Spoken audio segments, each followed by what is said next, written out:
पण जीवन जगण्याची कला हम्म. आपण शिकत नाही. मी डॉक्टर रूपाने बघतो जेव्हा माझ्याकडे रुग्ण येतात, मला प्रश्न पडतो की एवढं सुंदर क्वालिफिकेशन असलेला व्यक्ती आजारी कसा पडला? एवढे सुंदर क्वालिफिकेशन असलेले PhD व्यक्ती, डॉक्टर व्यक्ती भांडतात कसे काय? हम्म.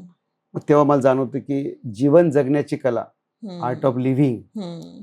हे आपण शिकण्यात भाग पडलो. जर जमलं या निमित्ताने तर शिक्षण तज्ज्ञांना सांगणं आहे माझं की आपल्या सिलेबसमध्ये हे टाका. हम्म. कारण ताणतणाव एवढे वाढलेत.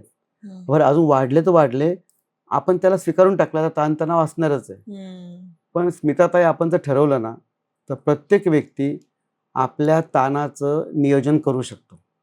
हम्म. आणि ते न झाल्यामुळे त्या विद्यार्थ्याच्या जीवनामध्ये असे काही प्रसंग घडतात त्याच्या बालपणापासून, आणि तो आजारात सापडतो.